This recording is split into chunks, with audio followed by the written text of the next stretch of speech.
சின்ன கிராமம் திண்டுக்கல் பக்கத்துல எங்க அம்மாவுடைய இங்க ஒருத்தர் இருந்தாரு, ஹாஜாபாய்னு ஒருத்தர் இருந்தார். ஒரு சாதாரண மனிதர், சைக்கிள்ல தான் வருவாரு. அவர் வருவாரு, ஃபுல்லா பாத்ரூம் எல்லாம் கிளீன் பண்ணுவாரு. காசு யார்ட்டையும் கேட்க மாட்டாரு, அவரா கிளீன் பண்ணுவாரு. பள்ளிவாசல கூட்டுவாரு. வெளியே இருந்து யாராவது தொழுகைக்கு வந்தாங்கன்னா அவங்க காரெல்லாம் கழுவி விடுவாரு.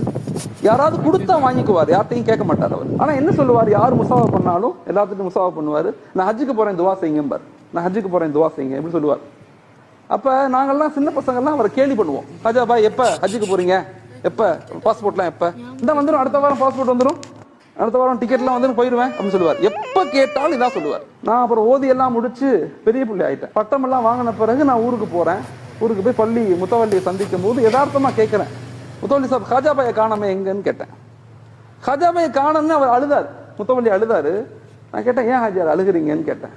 மௌலானா ஹாஜாபாய் மௌத்தா போயிட்டாரு அப்படின்னு சொன்னார். அங்க பெரிய ஷாக்கெல்லாம் இல்லை, மௌத்தா போயிட்டாருன்னா மௌத்தா போதானே செய்வாங்க, மௌத்தா ஆயிட்டா அப்படியா, அதுக்கே அழுகுறீங்கன்னு